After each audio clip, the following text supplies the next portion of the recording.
成為業主嘞噃，咁但係咧收樓之前咧，我哋有9大程序咧要同大家跟嘅喎，咁係啲乜嘢咧？我哋逐個睇睇啦。第一樣嘢咧，當你收到律師樓啦，俾你一份文件啦，就話翻俾你聽幾時係成交。記住啦，成交當日咧，所有嘅業主咧都需要出席㗎，冇得授權書嘅噃。之前要準備啲乜嘢咧？咁同大家跟啦。第一樣嘢咧，你就要準備翻啲本票啦，同埋呢一個支票啦，去寫翻俾房委會啦，同埋呢一個律師樓嘅信託戶口㗎。咁啊寫啲乜嘢啊？第一樣嘢咧就係要支付翻嗰個首期嘅尾數啦。點解嘅？之前咪俾咗咯。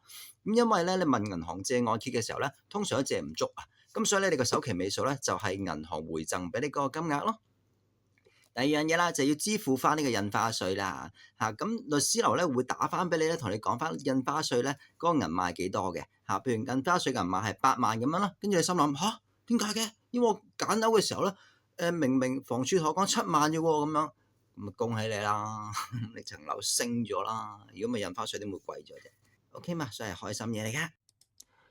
講到呢度啦，好多朋友未認識我啦，等我介紹下自己先。咁我係陪你揀到決策網嘅作者啦，Jokerson。咁我曾經幫過好多居屋或者係綠置居嘅朋友啦，係成功係揀到心水單位㗎啦。咁去到呢個位嘅時候咧，好多朋友可能唔知我講緊乜喎？點解嘅？因為佢仲未搞按揭啊，點算？嚇咩叫按揭咧？即係話你問銀行去借錢啦，去買呢個樓啊。嚇，如果未搞按揭嘅時候咧，唔使擔心嚇。咁喺呢個位嘅時候咧，仲有得掹㗎。因為點解？因為你未收到咧房署俾你嘅第二封信啊嘛。咁即係你收到第二封信嘅話咧，就需要咧喺42日之內咧就一定要係成交啦，否則咧你就會冇一層樓噶啦。咁我講翻咧成個居屋綠置居搞按揭嘅流程先啦。咁首先咧第一步咧一定要揾按揭轉介先嘅。而家冇人咧直接揾銀行嘅啦。咁啊，譬如話你有興趣嘅話咧，亦咁急嘅情況下咧，你可以揾我啦。咁我會幫你做一個免費嘅按揭轉介啦。咁我會俾份 form 你填啦，咁填完之後咧，咁我就會幫你咧就交俾我嘅銀行團隊啦。咁我咧銀行團隊嘅成員咧有匯豐、恒生同埋中銀，咁佢咧都會可以咧係幫你網上高咧已經係進行呢一個去申請噶啦，唔使你親身去銀行都得嘅。咁當然啦，你都要將份轉介表格咧就俾銀行去登記，咁啊兩邊登記先得嘅。啊，有啲咩好處咁樣嚇？咁我咧現時咧能夠係啦咁啊回贈到啦嗰個大行嚟講啦，就係回贈個金額咧就係去到貸款額嘅0.17% 嘅。咁即係幾多啊？唔明喎，即係話你借300萬嗱，唔係樓價300萬啦，係你借300萬。咁咧我就可以額外俾翻轉介回贈你咧，就係5100蚊啦咁樣。好咁啊！而家有多個優惠俾大家嚇，就係2025年2月28號之內啦，係啦。咁你同時申請埋風水加驗樓嘅話咧，我個轉介回贈咧由0.17% 啦，就變到0.18% 咁樣嘅嚇。如果淨係驗樓唔睇風水嘅話咧，就冇呢個優惠嚇。點解咧？因為逼大家去睇埋風水。點解？因為好緊要嘅嚇。你俾咁多錢裝修嚇，咁啊如果裝修如果個顏色係啦，嗰個牀個擺位嚇，或者係預計邊個人瞓喺邊個位，你都唔 set 好嘅話咧嚇，咁你嘥咁多錢裝修嚇，反而係害到屋企人，咁點算啊？係嘛？咁所以咧，其實咧清水樓咧係好過私樓嘅某程度上嚇，因為未裝修啊嘛嚇，未裝修咧可以先定咗風水嚇，我哋叫風水先行後裝修，呢個好緊要。好咁啊，翻嚟啦，咁我哋繼續講翻按揭啦喎。不過咧，譬如你申請完之後啦，銀行都要咧1個禮拜至到2個禮拜去批核啦嚇，然後你得知道係回贈幾多俾你啊，個息口幾多啊咁樣，然後期間咧你仲要揾律師啊，都要搞幾日啦嚇，咁然後咧再要所有業主去親臨銀行去簽名啦，咁呢個最少係關鍵日期之前嘅2個月啦，咁然後咧就再將個律師樓嘅卡片俾佢哋，咁銀行方面咧再要俾翻啲按揭文件啦，交翻俾律師樓啦，咁呢個需要2至4個禮拜嘅，咁所以咧你而家係非常之咁緊急，係需要咧就去做呢個按揭嘅。咁當然啦，我幫你做呢個免費嘅按揭轉介嘅時候啦，我會叫我 banker 團隊咧幫你咧加急做翻 urgent 啦去申請嘅，咁所以都唔使擔心。咁有啲朋友咧經過我幫佢做呢個按揭轉介之後啦，都多謝我啦，就幫佢哋咧就賺取到呢個回贈啦，咁可以咧就喺翻呢個裝修居屋啦，或者係呢個綠置居身上嘅。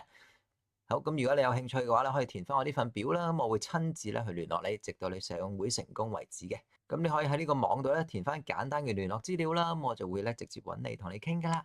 第3樣嘢咧就俾翻律師費啦，同埋雜費咁樣咯。好，咁另外啦，有樣嘢提一提大家嚇，如果你今次上律師樓咧係做成交嘅啫，咁但係下一次咧你再要上多次咧攞呢個收樓信。咁如果下一次你上律師樓嘅時候咧，其中一個業主咧係唔得閒嘅話咧，你就要同個律師講清楚，就係話喺成交當日咧係要佢俾一份授權書你簽咗名先。個授權書嘅樣咧，大約係咁樣嘅。就係話當你咧下次攞收樓信嘅時候咧，其中一個業主咧唔能夠出席嘅話咧，你都可以帶住呢份授權書啦，去攞呢個收樓信啦，同埋咧去管理處度收樓都得嘅，咁樣咯。咁跟住啦，第三樣嘢啦，之前咧其實你應該要打翻俾呢一個管理處啦，就同佢講翻幾時咧你係想係收樓嘅。咁有關大廈管理處嘅電話咧，你可以睇翻樓下資訊欄啦，我已經為大家準備咗噶啦。咁另外一樣嘢咧就係記住你約嗰個日期咧，一定要係你攞咗收樓信之後嗰個日期先得喎。如果唔係咧，因為你冇收樓信，咁啊點樣去攞鎖匙啊？係冇可能噶嘛，係咪？咁有少少咧提早收樓嘅技巧咧，要同大家分享嘅。譬如話你本身係30號就想收樓咁先算啦。咁你咧明明就好晏先成交，譬如話20幾號成交咁樣，咁你可以扮晒嘢咧，就話我16號成交咗啦咁樣。咁希望博大霧啦，管理處咧就肯俾你去收樓咯。咁但係講大話呢啲嘢咧係唔啱嘅，咁你自己諗下做唔做咯噃？即係有啲業主曾經咁做過，所以分享俾大家聽咁解啫。咁第4樣嘢咯噃，咁攞收樓信當日啦咁所有業主咧都應該要出席嘅。如果其中一個出席唔到嘅話咧，頭先都講過啦，要帶翻呢啲授權書啦去攞就得嘅啦。咁基本上咧幾時要攞收樓信啊？咁樣通常咧就係呢個成交日啦，之後第2日啦，至到第10日咧之內咧就要攞嘅啦。收樓信我哋有另一個名咧，就叫做入伙通知書，係咁樣嘅。咁跟住之後啦，第5樣嘢咧，去管理處收樓啦。咁之前有啲咩準備咧？咁樣第一樣嘢咧就要帶齊翻啦，就係呢個叫做收樓信啦、入伙通知書啦。第2樣嘢咧就係所有業主都要出席啦。如果出席唔到嘅話咧，都要帶埋佢嘅身份證印本啦。當然啦，親臨嗰個咧一定要帶身份證嘅正本啦。仲有第3樣嘢咧就係律師樓啦，俾大家嘅一個買賣嘅合約啦嘅文件嘅。第4樣嘢咧就係其中一個業主嘅銀行存摺啦。存摺咩年代啊？我冇嘅喎。如果你本身冇紅簿仔嘅話咧，咁應該要印翻銀行嘅月結單帶埋佢先得嘅。第5樣嘢啦，就係最少都要帶翻2張支票啦，去交翻呢一個管理費啦，同埋泥頭費嘅。咁第6咯，咁就係收樓日啦，咁樣咁記住咧，起碼要留1小時到啦去搞嘅。咁首先管理處職員咧就會檢查翻咧，究竟你有冇帶齊文件啦。咁就坐定定啦，就睇翻呢個房委會啦內部嘅收樓嘅短片啦，就教你點樣收樓嘅。咁第2樣嘢啦，就會填翻呢個業主啦，或者係住戶啦嗰個聯絡嘅記錄表。咁我哋就睇翻就係緊急嘅聯絡人啦，填翻你個名啦，首先業主啦嘅名先。咁跟住咧，如果係一有問題嘅時候咧，譬如話你成個單位漏水喎，明明睇到水聲喎，咁但係咧就冇人閂水喉喎，咁點咧？咁呢個咪緊急情況咯。佢又聯絡唔到業主，咁就要聯絡翻個緊急聯絡人啦。咁第3樣嘢咧就填翻一個單位嘅保養嘅聲明書啦。咁呢個單位咧通常咧就會係有一個12個月咯嘅單位室內嘅保養期嘅。咁外牆咧就保養10年咁解啫。第4樣嘢啦，就要簽收翻個水標啦，同埋電標嗰個嘅抄標讀數啦。咁其實一開始嘅時候咧，你係揀樓嘅時候咧，已經簽咗份文件咧，就係話咧係同意咧，將你嘅資料就俾咗呢一個水務署啦，同埋係電力公司咁樣嘅。咁所以咧，佢會即刻幫你開埋標嚇，咁個讀數幾多咧，就抄埋俾你嘅啦。咁你簽咗名嘅時候咧，咁你就可以啦開始用單位上面嘅電嘅啦，已經有水有電嘅啦。但係煤氣咧，記住咯喎，煤氣咧一定要裝修完之後咧，再 call 翻呢一個煤氣公司咧，去上去檢查咗先可以開翻俾你嘅。咁所以咧，其實你就試唔到個熱水爐咯。跟住第5樣嘢啦，就係呢個簽收呢個裝置嘅設備表啦。咁我哋有全屋好多裝置啦，係咪廚房都有？另外咧，佢仲會俾3條鎖匙啦，就係大門嘅，2條鎖匙咧就係信箱俾大家嘅。咁唔係清水樓嚟咩咁多設備嘅咩？係啊，有冇睇咗啲設備啊？咁譬如話咩防盜眼啊，大廈嘅電話對講機啊，嗰個座廁都係靚嘢嚟嘅，其實係啦。咁其實最貴啲咩？個個人都全拆啦，但係唯獨是一樣嘢一定要保留嘅就係嗰個叫做熱水爐啊。嗰個熱水爐咧係窄身啦再加埋起碼8000幾蚊嘅貴嘢嚟嘅。第7咯，中獎啦！咁睇下你個鎖匙開唔開到門先。咁又睇睇啦。咁首先咧，一開始見到咧個環境都係好大，係咪？呢個咧就係555尺嘅單位嚟㗎。咁跟住咧有個套廁喺度嘅。但係頭先幫佢哋驗房嘅時候咧，發覺呢個位咧，基本上咧，我啱沖完廁咧，發覺呢度咧見到係濕嘅，係濕嘅。咁頭先咪見到廁所咯，呢度咧就係嗰個廳嗰度係廁所。咁裝修嚟講咧都係黑色嘅地磚啦。咁仲有就係佢已經預設咗個熱水爐喺度啦。廚房嚟講咧，佢有個俾你擺洗衣機嘅位啦，就係呢度有個入水嘅水龍頭啦。另外啦，佢都會幫你喺呢個位咧就預設係擺呢個爐灶嘅，咁解決咗開門見灶漏財呢個問題啦。咁因為一開門咧係見呢個星盤嘅。佢除咗喉鬆同埋空鼓之外咧，我哋見到咧磚與磚之間咧有缺料嘅情況添，咁即係表示咧防水層咧好快就受損啦。幾年後咧就漏水落樓下啦，佢就好快投訴你噶啦。佢成粒咧都有呢個水漬喺個地台度啦，咁其實就好嚴重，係啦。咁我簡單譬如呢個位啦，我揾個濕度計去度過啦。咁其實都係13.幾個%，哇！即係話其實係超級濕。紅外線測漏水咧，坊間就額外收錢嘅，不過我咧就冇所謂啦。咁我哋睇到咧成笪藍晒啊，咁即係表示咧，咁佢本身呢個係濕氣咧係好鬼死重啊。如果你唔揾個滲水源頭，貿然去鋪呢個地磚啊或者係地板嘅話咧，咁會好唔襟啊。其實好多時咧，如果廚房你係鋪啲櫃上去嘅話咧，咁其實啲磚咧都唔使拆都得嘅，就唔好嘥錢。咁但係一定要解決呢個空鼓嘅現象先啦。開到成首歌出嚟，大家估到係咩歌啊？估到位下低留言俾我知啊！我哋睇翻，超多問題，mark 死真係。係乜嘢咧？嗱，睇下啲質素啦，鋁窗質素係差得好離譜啊！可以咁講下，呢啲手柄位啦，花得好緊要，花得好嚴重嗰啲手柄係咪？我哋見到咧係有啲鏽跡嘅情況出現啦。咁主要咧都係窗外欠膠所導致嘅。咁睇睇窗外個膠啦。我見到下低呢度咧係冇封到邊嘅，其實係啦。其實佢好多單位咧都係冇封邊嘅呢一個。唔好以為揾個叉電器去試試咧就知道夠唔夠電壓啊！好多時佢接觸不良啦，唔夠電壓咧，你係唔會知㗎，要用專業嘅工具先得㗎。好，跟住第8咧就係到呢個驗樓倒數啦。原來7日之內咧就要交翻呢個驗收報告啦，俾翻呢一個房委會否則嘅話咧，你就要跌咗落去呢個12個月嘅保養期入邊嘅啦。咁好多時咧，啲朋友就話：咦，裝修師傅咧就應承幫我驗埋樓喎，咁就 OK 啦，唔使揾驗樓師啦咁樣。咁其實咧，裝修師傅去驗樓咧，通常咧佢主要驗啲乜嘢咧咁樣？第一樣嘢咧就係鋁窗生得緊唔緊啦。第二樣嘢咧去水快唔快啦？同埋咧水力夠唔夠啦？第四冇噶啦。咁因為佢想咧就千祈唔好再去開工。其實你乜鬼嘢咧都重做過晒最好啦。就譬如話啲磚咧就打爆晒啊，個地台咧就重做過防水啊，乜都重做過啦，咁啊最好啦咁樣嘅。咁真正嘅驗樓師係會點嘅咧？咁好似我咁先算啦。咁我本身係工程出身啦，亦都有呢一個驗樓嘅專業資格啦，同埋咧我係香港驗樓師學會嘅會員嚟嘅。咁我就會幫大家咧就會驗晒就係所有房啊、廳啊、廁所啊、外牆啊咁。亦都幫你驗埋咧窗台啊、座廁啊、渠位啊、去水啊同埋天花線啊嗰啲啦。仲有咧就幫你睇翻晒啲電掣啦、燈啊、冷氣位啦，同埋抽油煙機位啦。仲有即係防水方面啦，我會幫大家咧做呢個紅外線嘅測試嘅。咁記住咯，坊間咧紅外線測試係另外收費嘅，咁但係我咧就包埋俾大家。咁我幫大家填翻咧房委會嗰份咧就執收報告表咁樣嘅。咁好似呢個啦，就係我之前咧幫好多業主啦就驗收過嘅一啲問題嚟嘅，譬如呢一個啦，個煤氣管咧就係左低右高咁樣嘅。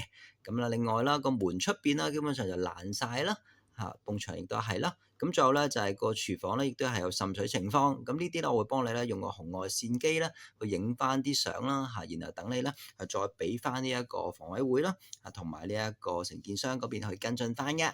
仲有咧好多時咧，譬如話你會見到佢個防盜係斜咗，其實唔係防盜斜，係成道門歪咗啊！咁所以咧，你一定要清楚知道係邊一個問題。如果淨係搞個防盜，但係個門又都去歪嘅話咧，遲早呢道門咧好快有事㗎啦。咁仲有咧就係譬如話裝呢一個廁位啦，基本上咧就裝得唔正啦。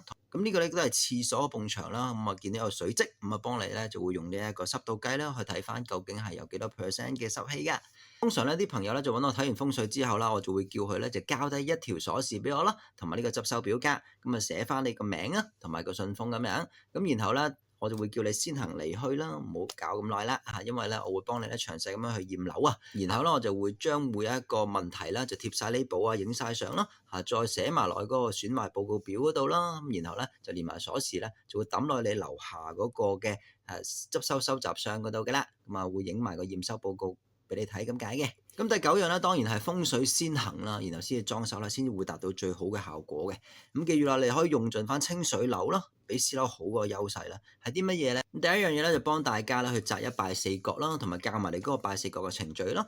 咁同埋第二樣嘢咧，就會喺收樓日啦，或者裝修之前啦，就會親臨翻你屋企啦，就同你睇翻啦，有啲咩3大嘅風水佈局可以做翻嘅，譬如話8宅永遠風水啦、地運風水啦，同埋呢一個本年度嘅流年風水咁樣嘅嚇。咁我就會講翻俾你聽啦，喺邊一個位係擺床啊、擺櫃啊，同埋咧講翻俾大家聽咧，就傢俬啊、地板啊、天花同埋牆身應該用啲咩顏色，同埋用啲咩物料會好啲咧？咁呢個咧就係其中一個啦，我嘅手稿嚟嘅。咁啊，我會即場咧同你一齊去睇翻呢個單位啦，就根據翻好多唔同嘅風水拍晒片咁樣啦，去影晒相，睇翻每一個位置應該係點樣擺床啦，同埋個櫃嚟講應該點樣去設定啦。咁啊有啲咩例子啊？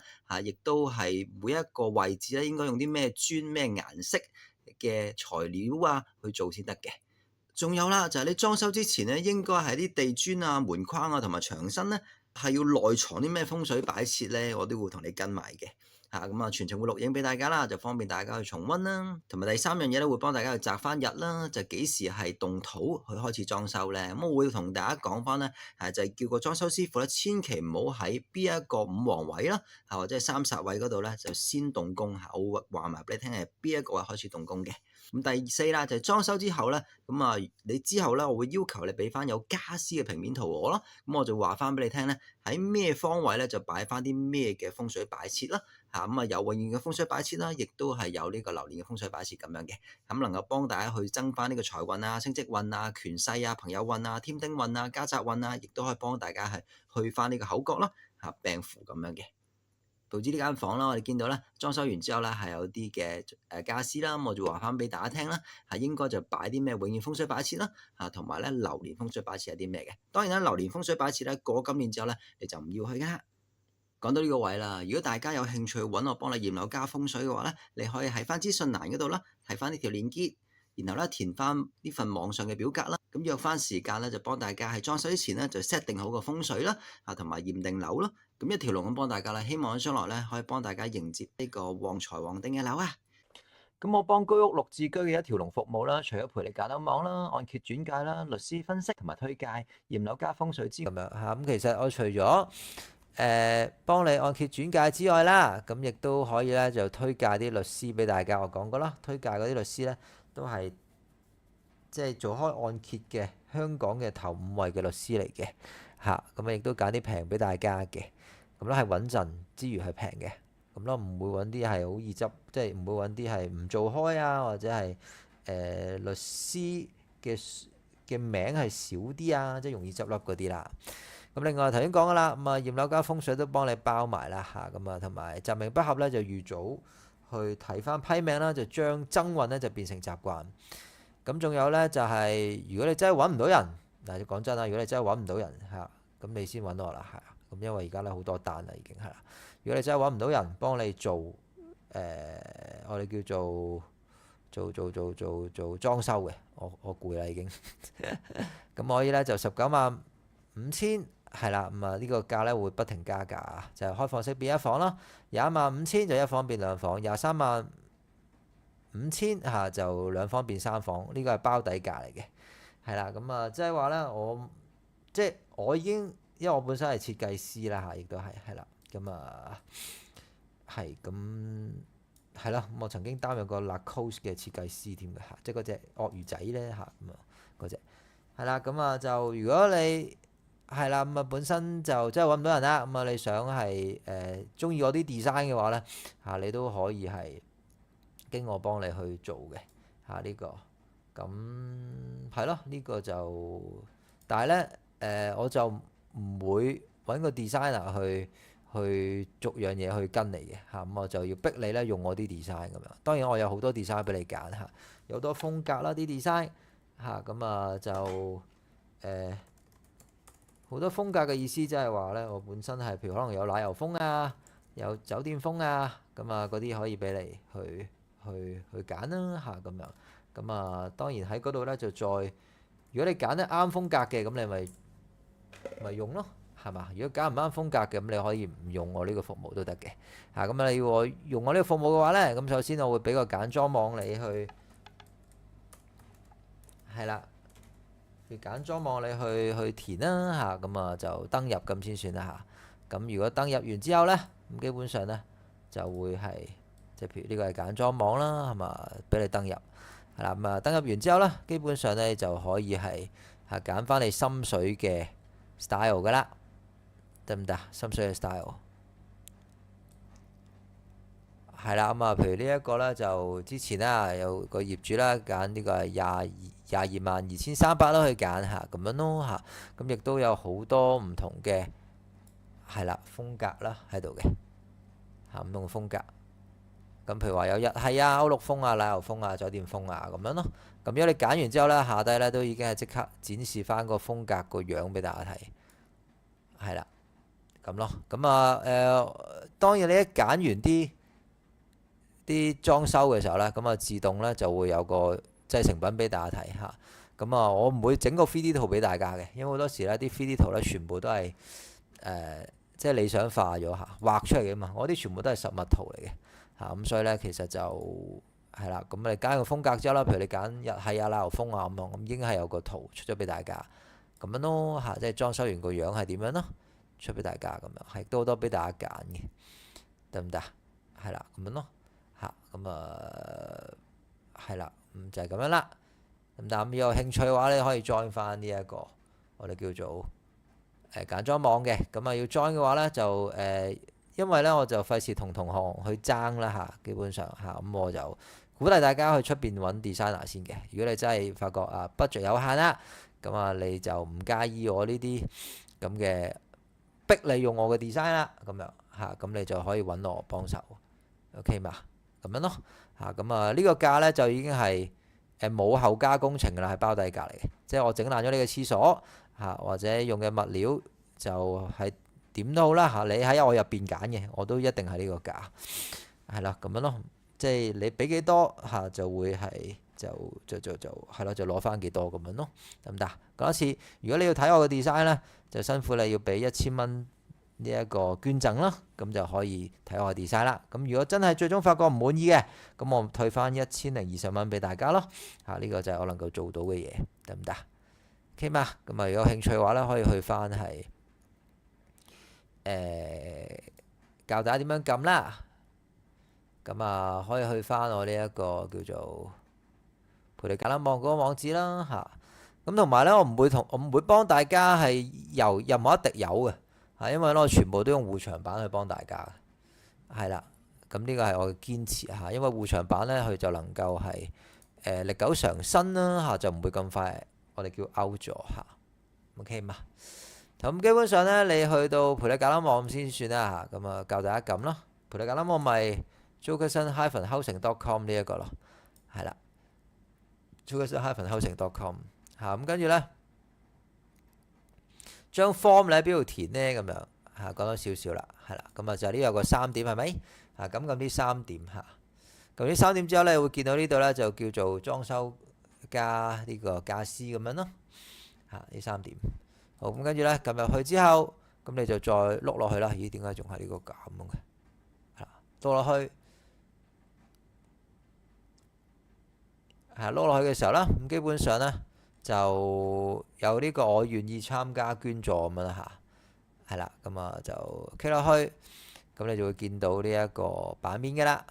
你就捐贈翻1000蚊啦之後呢，我就會俾個網頁你揀啦你應承我唔好將嗰啲網頁嗰啲設計圖呢俾其他人或者給俾你嘅設計師就尊重翻即係我咁努力去做呢一個咁我呢個價係啦。咁你坊間周圍揾呢都應該難啲揾到噶啦，係包底價嚟嘅記住好多時啲新聞都話啦就係坊間嗰啲裝修公司乜都話好平，跟住之後呢，你想加少少用料呢，咁佢又無啦啦係整到好貴埋一單嘅後加工程呢，加多10零萬咁樣，咁呢啲就好慘啦我就唔想大家咁樣咯，得唔得？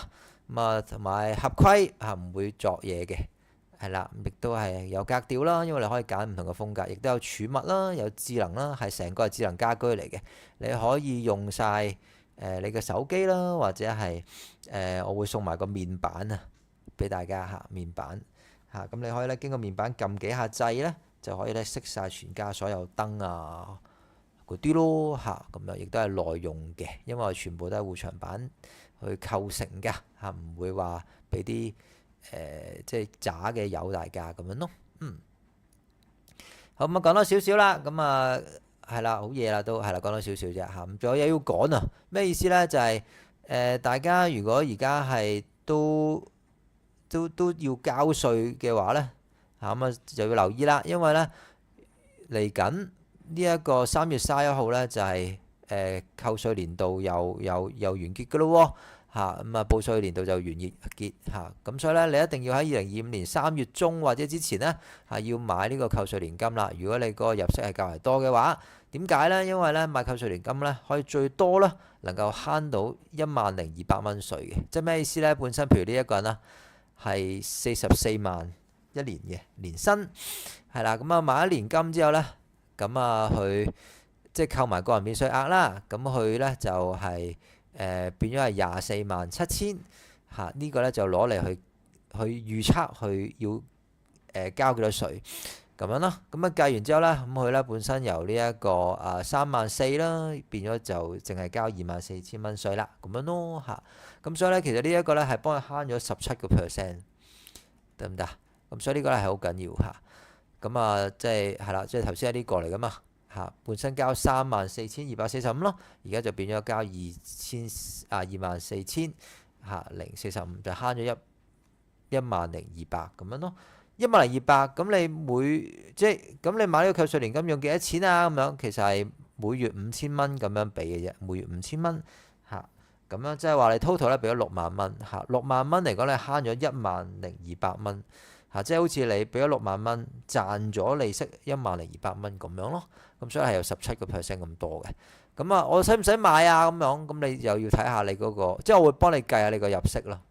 係啦，咁譬如你個入息係16,000個月咧，咁梗係唔使買啦，因為你買完咧都係賺得個2.7%。但係如果你24,000蚊個月嘅話咧，係啦，咁啊如果你買埋扣稅年金嘅話咧，咁你就交咧就係交呢一個3,760蚊，咁你慳咗6,000蚊，都叫做慳咗10厘嘅，都可以買嘅。但係如果你係人工咧，每月係多過33,000嘅話咧，又一定值得買啦。點解呢？因為咧你真係本身你要交26,880蚊稅，咁樣買扣稅年金之後咧，你只係需要交16,680啫，咁啊慳咗10,200嘅。咁呢個即係57% 啦嚇。咁如果興趣嘅話咧，可以填翻我呢一個係啦，咁啊表格啦嚇，咁啊 jokershousing.com investment 嚇，咁我就會咧係免費幫你做呢一個理財分析啦，同埋免費轉介嚇。咁啊，如果幫到你啦，或者幫你家人啦，係啦，咁啊就做呢一個理財分析嘅話咧，亦都你係俾我轉介去購買相關嘅年金啊，或者係儲蓄項目嘅話咧，我會送一次呢一個一生批命流年運程俾大家㗎。咁如果有啲人係擇命不合嘅話咧，就更加需要呢個服務啦。OK 嗎？咁得啦，有興趣可以 subscribe 我 channel 同埋叫 K 隔你個 bell 喎。有咩最新影片我即刻彈俾你啊！下次見，拜拜。嗱，譬如我哋睇翻呢度啦，咁其實咧個門口位咧係西北偏西少少嘅。見到西北偏西少少嚇，咁其實我成日都話咧，近地制房咧其實有啲問題喎。點解有啲問題咧？咁我咧就行過少少嘅位嘅時候咧，你見唔見到個指南針咧已經咧係影響咗好多嚇。咁所以咧基本上咧佢就已經係越近電制房嘅時候咧，基本上咧佢嗰個影響係越大。咁所以點解咧？我成日話電制房咧係好影響到心血管疾病啊，或者係嗰個即係容易頭痛啊咁樣咯。但係你見到咧不停喺度發嚇，都唔係跟翻原本個位嘅咁咯。OK 嘛？